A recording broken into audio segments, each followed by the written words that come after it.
Oke teman-teman, pada session kali ini saya akan menjelaskan cara menginstal Ubuntu di Oracle VirtualBox. Yang pertama pastinya kita harus memerlukan VirtualBox-nya, bisa di search di Google lalu di download, dan dengan Ubuntu-nya tinggal dipilih nanti Ubuntu versi berapa. Nah, di sini saya menggunakan Ubuntu versi 24. Jika sudah, kita masuk ke VirtualBox-nya, lalu klik new, lalu buat VM name-nya. Sini saya buat Ubuntu, lalu pilih VM foldernya mau di mana. Saya default aja. Lalu ISO image-nya yaitu ISO dari Ubuntu yang kita download tadi. Saya download yang 24, jadi kita open. Uncek ini. Lalu di sini saya akan memakai sekitar 4 GB. Lalu saya akan memakai 3 CPU-nya. Dengan ukuran hard disk sekitar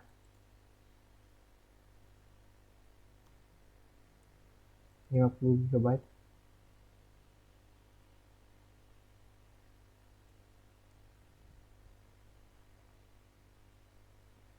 Tinggal finish.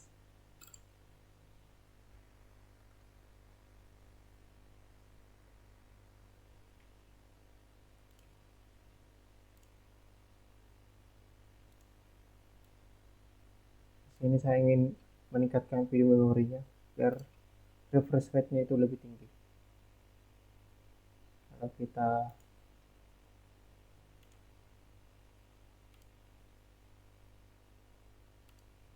start aja.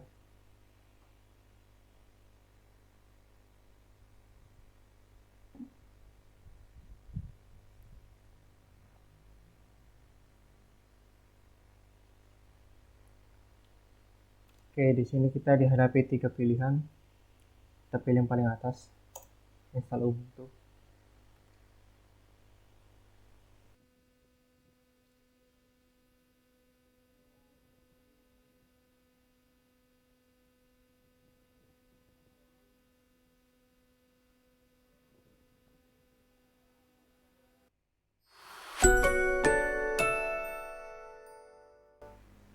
Oke, kita sudah masuk di halaman penginstalan Ubuntu. Di sini kita disuruh memilih bahasa. Di sini kayaknya bahasanya itu lengkap ya. Saya akan pilih yang default, yaitu Inggris. Lalu next. Ini keyboard layoutnya saya pilih yang default juga. Nah, ini koneksi to internet. Kalau kalian memilih use wired connection, maka kita bisa mengakses koneksi. Jika kalian tidak ingin mengakses koneksi, tinggal klik saja yang do not connect to the internet. Di sini skip aja, next, next. Lalu menginstal third party software untuk graphic and wifi hardware.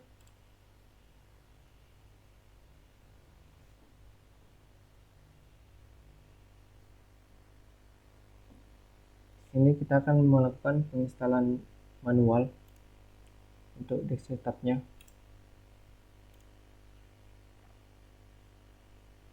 Di sini yang pertama kita akan membuat root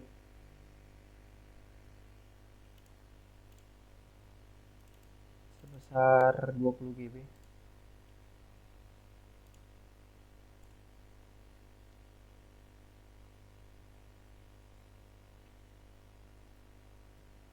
Ya, apa sih root itu? Root itu yaitu directory home-nya untuk user root atau sysadmin.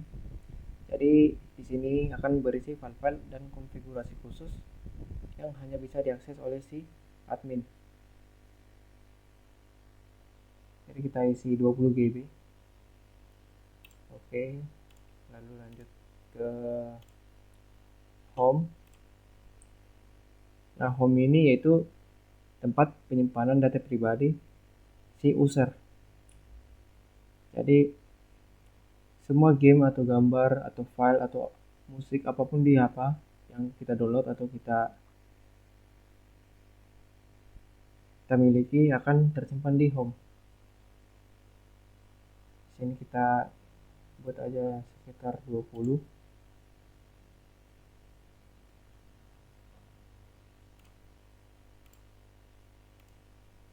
Lalu kita buat swap.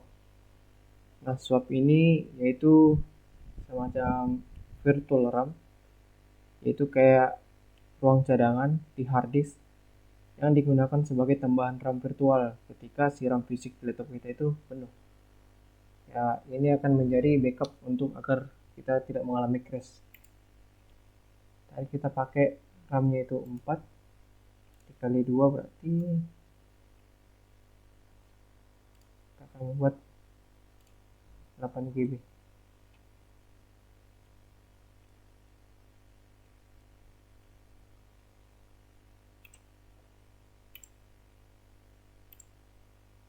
Selanjutnya kita akan membuat boot.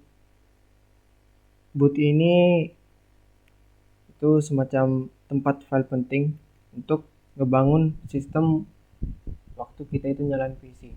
Jadi kalau si boot ini rusak, Ubuntu kita itu nggak bisa nyala. Jadi ini tuh penting, guys. Kita isi 1 GB aja. Lalu selanjutnya kita akan isi temp atau temporary, yaitu directory yang menyimpan file sementara. Jadi ketika si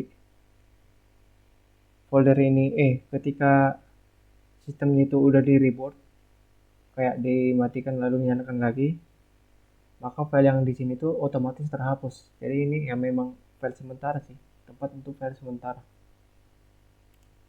Kita buat aja 1 GB.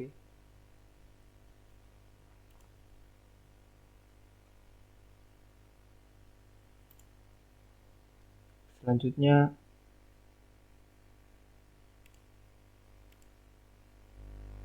itu var.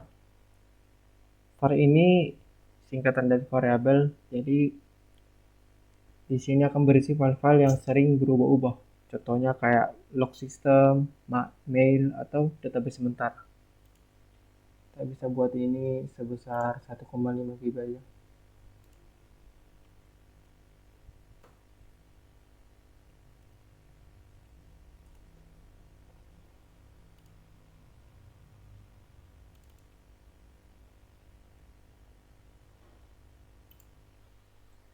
Oke, kalau sudah kita tinggal next. Kita isi nama, password, lalu next.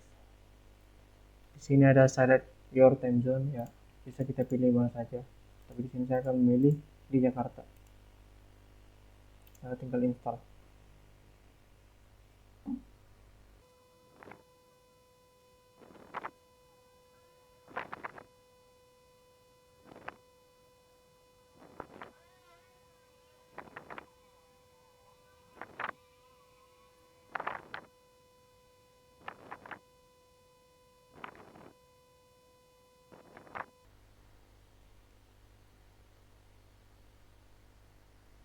Oke, di sini sudah ya.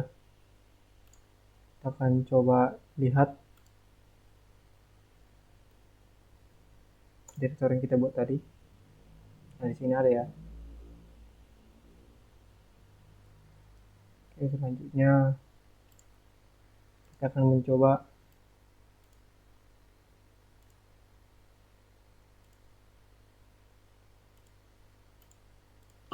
Nah, di sini kita akan membuat dia itu bisa terkoneksi dari DHCP maupun manual. Yang pertama, kita akan mencoba DHCP. Kita tinggal klik gear yang di sini. Lalu ke IPv4. Lalu pastikan otomatis atau DHCP-nya ini dipilih. Kemudian apply. Kita bisa disconnected lagi, lalu kita coba di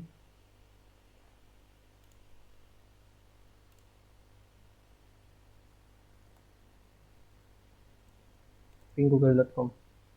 Nah, di sini berhasil ya.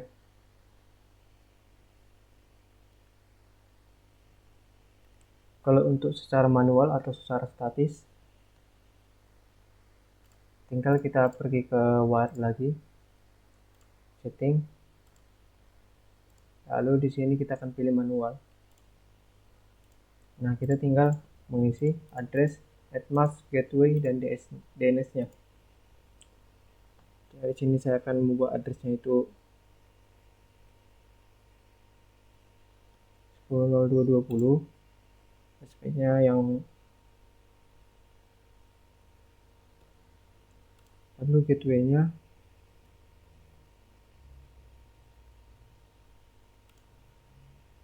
DNS kita pakai yang Google aja, lalu apply. Kita cek lagi,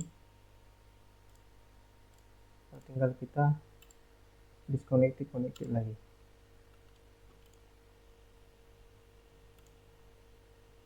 Kita coba,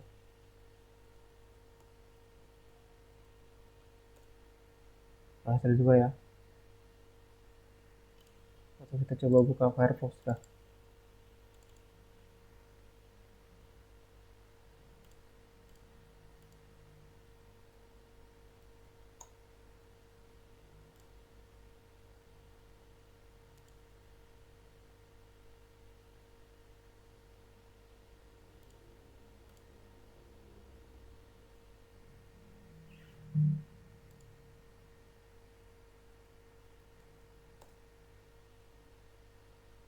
Di sini saya mencoba tes untuk YouTube, apakah jaringannya bisa, dan ternyata bisa ya guys.